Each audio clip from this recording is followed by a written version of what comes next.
Assalamualaikum warahmatullahi wabarakatuh.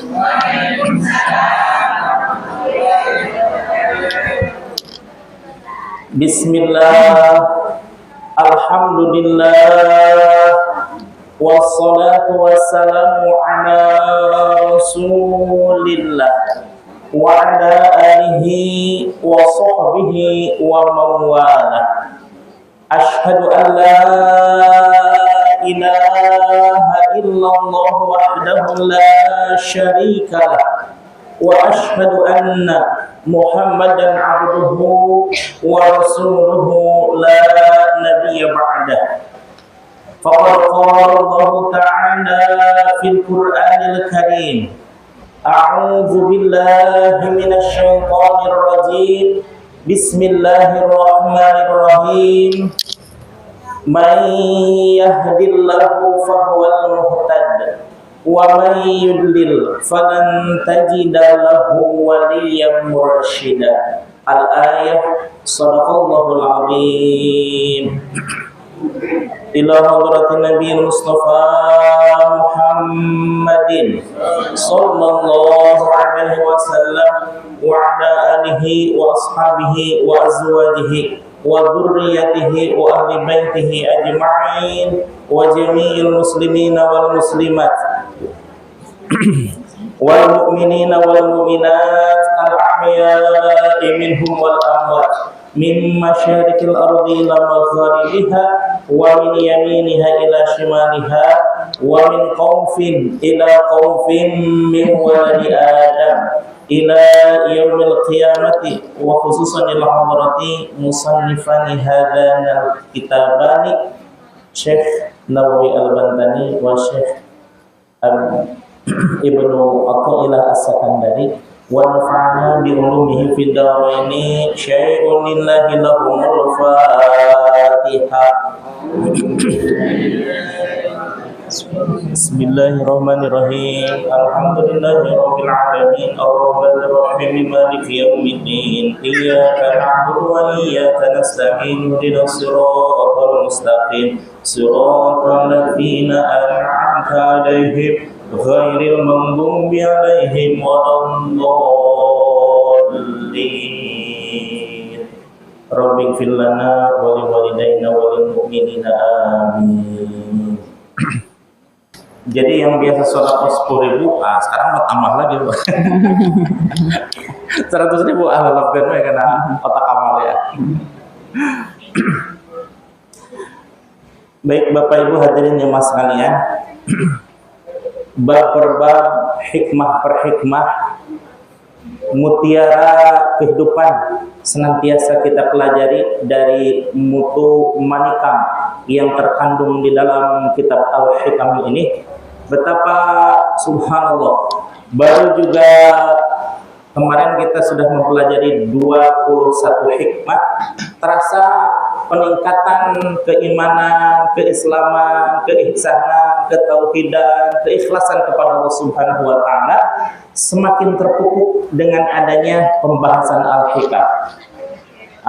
Ibu kerasa tidak peningkatan kualitas ketauhidan kita kepada Allah Subhanahu wa taala meningkat? Terasa ya? Terasanya bukan kayak dicambuk begini, bukan.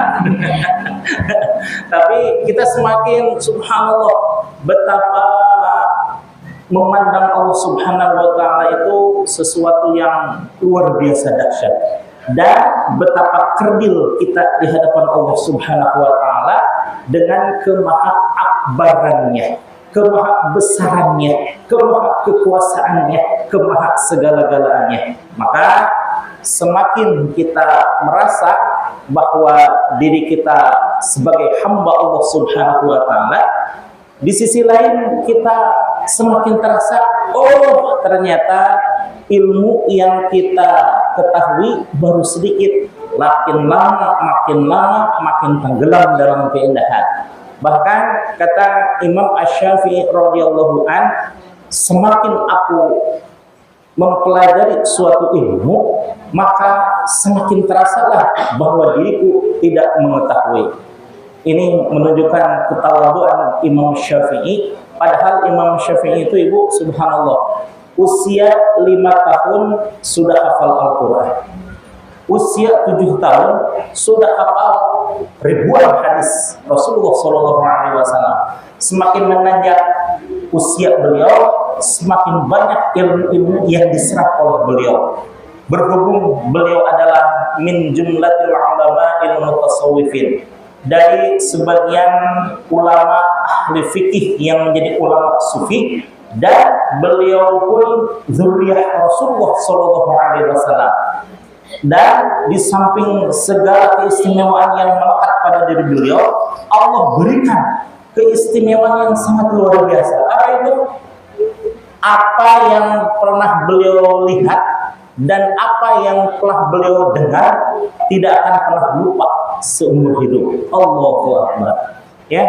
Dan terutama di bulan suci Ramadan, beliau menghatamkan Al-Quran hatta siti namarah 60 kali selama bulan suci Ramadan. Kalau 60 kali khatam Al-Quran, berarti sehari semalam beliau khatam berapa kali? 2 kali. Kalau kita sebulan aja, sebulan khatam berapa kali? Allah. Kita luar kali. Ada 20 kali insya Allah Ibu Maya. Subhanallah. Baca kulhu. Ditanya 20 kali, kok Ibu senyum-senyum aja ya. Nah, subhanallah, Imam Syafi'i ketika beliau menghadiri majelis ilmu, di saat-saat beliau berada di dalam usia sedang mencari ilmu, beliau ketika berjalan antara asrama dengan masjid selalu ditutupi dengan kapas ini ya, telinganya. Kemudian ditutup dengan gutroh. Gutroh itu kayak perempuan kayak gini ya. Sorban kayak di orang-orang Arab tuh ya. Biasanya segini kan orang Arab gitu ya. Tapi ini ditutupin wajahnya sampai yang kelihatan hanya depan jalannya saja. Sampai teman-temannya heran. Wahai Imam Syafi'i, katanya, kalau dulu belum menjadi imamnya beliau. Wahai Imam Syafi'i, kenapa engkau melakukan seperti ini, katanya. Kata beliau, aku tidak ingin melihat dan mendengar sesuatu selain apa yang diucapkan dan diperbuat oleh guruku. Karena sekali aku mendengar dan sekali aku melihat, tidak akan pernah lupa sampai selamanya. Subhanallah, ya. Itu imam yang segitu tabahur ilmunya, banyak dan dalam sekali ilmunya, beliau merasa, semakin aku mempelajari suatu ilmu, maka semakin terasa aku tidak mengetahui. Subhanallah, ya. Begitulah sikap orang-orang yang sangat tawadhu, dengan penuh keilmuan, dengan penuh ketakwaan, tidak menonjolkan di hadapan orang lain. Tapi jangan sampai karena melihat ketawaduan Imam Syafi'i, ini diamalkan oleh para guru-guru di sekolah, guru-guru TPA ngabet yuk. Kenapa Pak Guru nggak mau mengajar? Enggak, aku ingin kayak Imam Syafi'i katanya. Salah penempatan itu, salah penempatan ya. Kalau waktunya mengajar, ya mengajar. Kalau waktunya di luar mengajar, usahakanlah bahwa kita sebagai seorang penuntut ilmu siap ya, insya Allah. Baik para ibu hadirin jamaah sekalian, di dalam hikmah yang nomor 22 pun, bahwa Syekh Ibnu Athaillah As-Sakandari ingin memupuk kita dengan ketauhidan kepada Allah Subhanahu wa taala, dengan meyakini secara hakul yakin bahwa takdir adalah sesuatu yang memang Allah takdirkan, Allah tentukan kepada diri kita, dan itulah hal yang terbaik menurut Allah. Kalau menurut Allah baik, menurut kita baik tidak? Belum yakin semuanya ini deh. Sekali lagi, kalau menurut Allah baik, bagi kita baik tidak? Baik. Sekarang pertanyaan kedua, kalau menurut kita baik, menurut Allah baik tidak? Belum tentu, betul ya. Maka cara mengukur kebaikan suatu takdir adalah dengan mengembalikan kepada Allah. Al-insanu bitafkir wallahu bitakdir. Apa katanya? Betul. Belum ya. Al-insanu bitafkir wallahu bitakdir. Manusia menentukan segala sesuatu dengan keinginan-keinginan, dengan kalkulasi, dengan perhitungan-perhitungan yang menguntungkan bagi dirinya sendiri, sedangkan Allah menentukan segala sesuatu dengan takdir. Ada manusia yang ditakdirkan oleh Allah Subhanahu wa taala menjadi seorang pengusaha.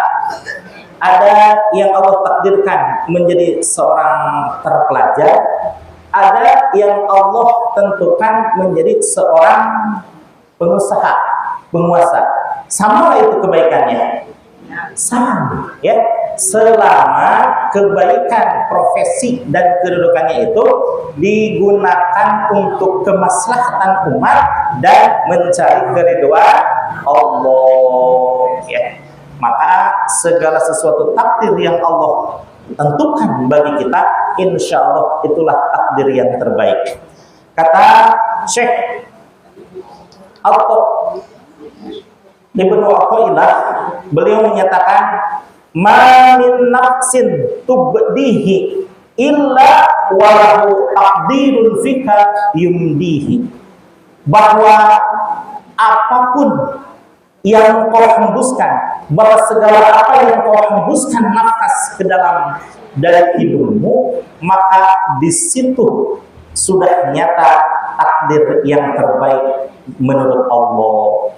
Jadi bahwa setiap hembusan nafas, setiap detakan jantung, setiap aliran darah itu semuanya sudah dalam pengawasan Allah Subhanahu wa taala. Sudah dalam pengaturan Allah Subhanahu wa taala. Ini kenapa Kaudar? Tetangga saya ada yang meninggal, tetangga saya ada yang sakit. Apakah itu suatu kebaikan? Kebaikan juga. Kenapa? Dengan adanya sakit, insya Allah menjadi syafaat bagi dosa-dosanya. Dengan adanya meninggal, itu pun yang terbaik menurut Allah. Ibu masih ingat dengan kisah Nabi Musa alaihissalam dengan Nabi Khidir alaihissalam? Bagaimana? Tiga berguru beliau kepada Nabi Musa alaihissalam berguru kepada Nabi Khidir alaihissalam. Singkat cerita, engkau tidak akan sanggup wahai Musa berguru kepada saya. Saya sanggup insya Allah, katanya. Beri saya kesempatan. Baik, kata Nabi Khidir alaihissalam, engkau aku beri 3 kesempatan. Kalau seandainya 3 ini belum engkau sanggup untuk melewatinya, disitulah perpisahan kita. Baik, kata Nabi Musa alaihissalam. Yang pertama, beliau membocorkan perahu sampai Nabi Musa alaihissalam menyatakan, ini kan yang pemilik perahu sudah berbuat baik kepada kita. Kenapa engkau membocorkan perahu itu? Nabi Musa belum mengetahui bahwa di depan sana ada penguasa zalim yang selalu merampas perahu. Jadi dengan dibocorkannya perahu tersebut, kata si penguasa zalim tersebut, itu mah udah jelek, perahunya udah biarin aja lewat aja ya. Pertama, Nabi Musa gagal berguru kepada Nabi Khidir. Yang kedua, Nabi Khidir alaihissalam setelah membangun sebuah rumah reyot itu tanpa bayaran sama sekali. Padahal berhari-hari beliau tidak makan dengan Nabi Musa alaihissalam. Sampai Nabi Musa alaihissalam merasa marah dan kecewa. Wahai Nabi Khidir, bukankah wajar kalau seandainya kita sudah membangun rumah segini hebatnya, engkau meminta upah kepada orang yang memiliki rumah tersebut? Apa jawaban Nabi Khidir? Bahwa rumah reyot tersebut milik seorang yatim yang di situ yatimnya orang yang soleh. Subhanallah. Yang ketiga, Nabi Khidir alaihissalam tiba-tiba membunuh seorang anak kecil. Wah, kenapa itu? sampai Nabi Khidir alaihissalam membunuh Nabi Khidir? Ternyata bahwa anak kecil tersebut itu adalah anak yang soleh. Dalam penglihatan Nabi Khidir alaihissalam dan dengan yanzuru binurillah, ya, kalau kaum muslimin wal muslimat itu apalagi Nabi, beliau melihat dengan cahaya Allah. Dalam cahaya Allah, dalam pandangan Nabi Khidir alaihissalam, kalau anak ini dibiarkan sampai dewasa, maka dia akan menjadi orang durhaka dan juga akan menyakiti orang tuanya. Jadi Allah menyuruh dibunuh itu anak kecil supaya dia tetap menjadi seorang wildan. Wildan itu anak kecil yang belum balik, sudah meninggal dan menjadi penolong orang tuanya ketika di padang mahsyar. Alhamdulillah. Demikian Ibu ya. Maka ketika kita melihat takdir ini sesuatu yang tidak mengenakan bagi diri kita, ingat materi yang kemarin apa? Ikrar kita kepada Allah Subhanahu wa taala setiap salat likulli halin wa ni'matin, mengucapkan apa? Alhamdulillah. Alhamdulillah. Segala keadaan, segala kenikmatan, ucapkanlah alhamdulillah. Ini untuk memupuk takdir, untuk keyakinan kita kepada Allah bahwa segala sesuatu yang ditakdirkan, ditentukan oleh Allah Subhanahu wa taala itu memanglah yang terbaik untuk kita, insya Allah. Bapak Ibu hadirin yang sekalian, ulama sering menyatakan la taghyiru qada'u illa bid-du'a. Tidak ada yang bisa merubah takdir kecuali dengan doa. Takdir itu ada dua macam. Pertama takdir Mu'allaq. mubroh, takdir yang tidak bisa dirubah. Yang kedua takdir mu'allaq, takdir yang bisa diikhtiari, dirubah dengan ikhtiar. Namun ada beberapa pengecualian. Wabil khusus kepada Rasulullah Shallallahu Alaihi Wasallam, takdir itu tidak berlaku. Kenapa? Takdir Allah, ketentuan Allah disodorkan kepada Nabi Muhammad Shallallahu Alaihi Wasallam. Ketika Allah sudah menentukan takdir kematian bagi baginda Nabi Muhammad SAW, diutuslah malak Jibril dan malak Israil alaihissalam. Kata Allah, wahai Jibril, silakan engkau datangi Nabi Muhammad SAW, diikuti oleh malak Israil. Kalau seandainya tanya kepada beliau, kalau seandainya engkau mau wahai Nabi Muhammad, takdirmu sebenarnya sudah sampai di sini. Tapi apabila engkau berkeinginan, ada hajat-hajat yang belum kesampaian, maka aku tangguhkan sampai Allah menentukan takdirnya sendiri atas persetujuan engkau. Luar biasa ya, Nabi Muhammad SAW. Tapi apa ketika malak Jibril alaihissalam menyampaikan pesan kepada Nabi Muhammad SAW? Nabi Muhammad SAW menjawab, tidak, saat ini aku sudah sangat rindu kepada Allah. Apa jawabannya? Aku sudah sangat rindu kepada Allah. Jangankan Nabi Muhammad kepada Allah, Habib Munzir aja Ibu ya, Habib Munzir pada usia 38 tahun, beliau mimpi Nabi Muhammad SAW. Kalau mimpi Nabi Muhammad SAW, yakin nggak itu Nabi Muhammad? Yakin. Suatu saat, di suatu malam, Habib Munzir melihat suatu tenda yang sangat indah luar biasa. Lalu keluarlah dua sosok manusia mulia. Pertama Nabi Muhammad SAW, yang kedua guru beliau. Siapa? Habib Umar. Kemudian Nabi Muhammad SAW senyum-senyum dengan Habib Umar. Rindulah Habib Munzir ingin memasuki tenda tersebut. Kata Rasulullah SAW, engkau belum saatnya wahai Munzir. Lalu kata gurunya, aku bisa ke sini walaupun usiaku belum ada habis, tapi aku diperkenankan oleh Rasulullah SAW untuk bolak-balik menemui Rasulullah SAW. Maka semakin membuncahlah kerinduan Habib Munzir alaihissalam, Habib Munzir. Lalu kata Habib Munzir, wahai Nabi Muhammad SAW, izinkan aku untuk menemui engkau, katanya. Tidak, kata Rasulullah SAW, insya Allah engkau diperkenankan oleh Allah untuk memasuki tenda ini sebelum usiamu 40 tahun.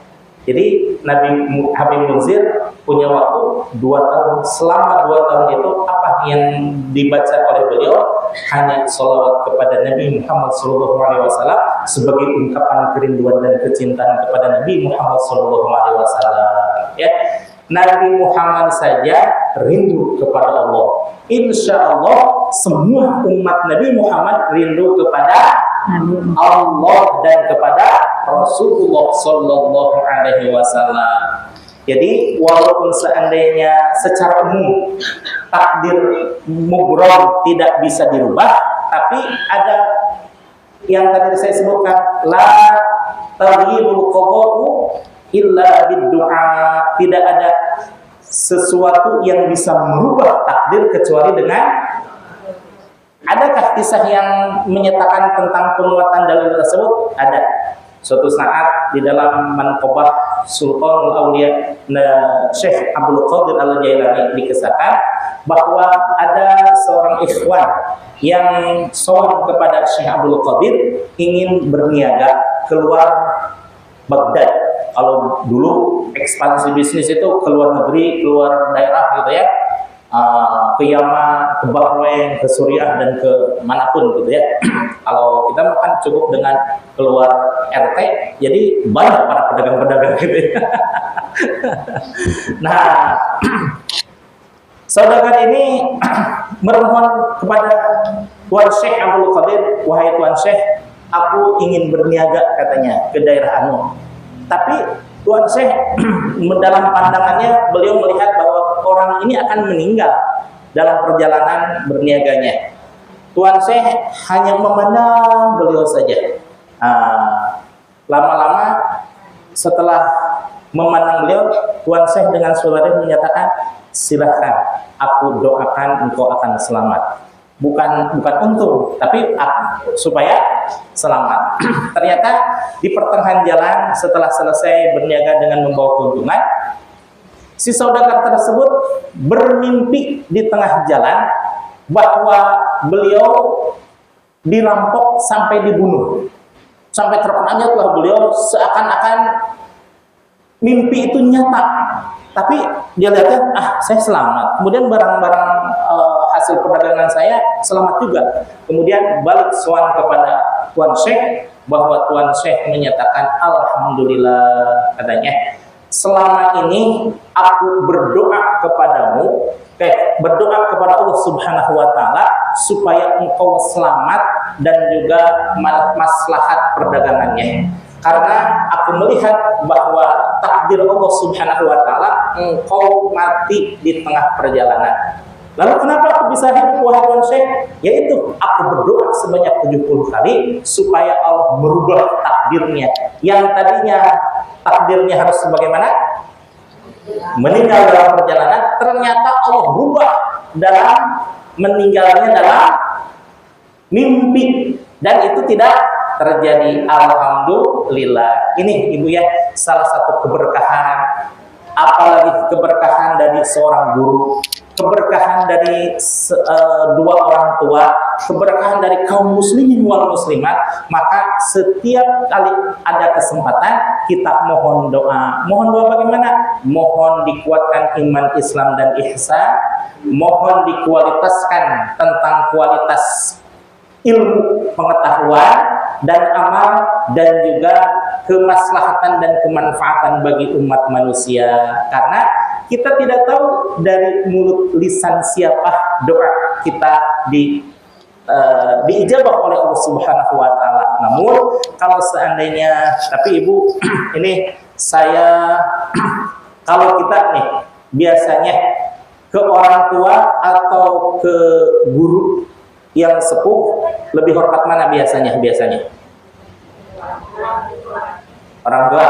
Ya, kalau minta doa ke siapa? Orang tua, ya. Tapi kenyataannya pada guru. Ibu di Madinah, ya, yang baru kemarin meninggal, bahwa Habib Abdul Qadir dari Madinah, beliau menyatakan bahwa selama ini orang-orang memohon doa kepada para wali, berziarah kepada para wali, betul? Itu sebenarnya 70 orang seperti saya ini, kata beliau, karena beliau makomnya wali yang makomnya tinggi sekali. 70 orang wali katanya itu masih kalah dengan doa orang tua. Subhanallah, ya. Jadi boleh saja meminta doa kepada para ulama, meminta doa kepada para wali-wali, tapi utamakan doa dari orang tua. Sedikit saya buka rahasia, ya. Boleh buka rahasia, Mik? Sebenarnya saya ada doa ketika saya hijrah ke Cilengsi. Apa itu doanya? Dari mertua saya atau orang tua Bu Dede, dengan doanya apa, Mi? Sing loban memikanya. Apa? Terjemahnya di bawah. Mudah-mudahan banyak orang yang menyayangi. Kemudian ketika pamit ke orang tua di Tasikmalaya, kan Pangandaran, ya, dari Pangandaran dapat doa, mudah-mudahan banyak orang yang menyayangi. Datang ke Tasikmalaya dapat doa dari orang tua, sing kapendak. Maksudnya bertemu dengan kebahagiaan, bertemu dengan kesuksesan, bertemu dengan peningkatan segala macamnya. Apa yang terjadi? Tidak sampai 2 bulan, ya? 3 bulan. Tidak sampai 3 bulan. Doa kedua orang tua dan mertua itu kerasa mustajabahnya, atau doa orang tua, ya, tidak terkalahkan, itu mah yakin, hakul yakin. Banyak yang menyayangi, banyak juga kapenaknya apa? Kapenak apa aja semuanya kapenak. Kamu pokoknya. Jadi alhamdulillah berkah doa dari orang tua dan mertua, kedudukan sama, orang tua dan mertua sama. Salah satu kenapa alasannya bahwa orang tua dan mertua sama, seorang mertua tidak bisa kita nikahi selamanya, gitu ya, karena kedudukannya sebagai orang tua, ya. Walaupun misalkan saya sudah meninggal atau istri sudah meninggal, tetap tidak bisa menikah atau dinikahi oleh mertua, karena itu adalah kedudukannya sama seperti orang tua kita sendiri. Alhamdulillah. Maka sebelum nanti nyekar bahasa Sundanya, ya, Mbak, ada Lebaran, sebelum kepada guru-guru kita, usahakan kepada orang tua kita. Bagaimana kalau orang tua kita sudah meninggal, bagaimana? Kalau di kita mah kan setelah zikir, summa ila arwahi abaina wa ummahatina wa jami'il muslimina al-ahya'i minhum wal amwat. Ya Allah, kepada orang tua kami, kepada leluhur-leluhur kami, kepada kaum muslimin wal muslimat al-ahya'i minhum wal amwat, baik yang sudah masih hidup maupun yang sudah meninggal, bagi mereka sampaikanlah keberkahan. Al-Fatihah. Subhanallah, kita, Ibu, ya, alhamdulillah diajarkan oleh orang guru kita untuk memberikan berkah Fatihah kepada orang tua dan seluruh kaum muslimin wal muslimat yang masih hidup dan yang sudah meninggal. Berarti zaman Nabi Adam alaihissalam sampai tahun 2024 kita bersedekah Al-Fatihah. Alhamdulillah.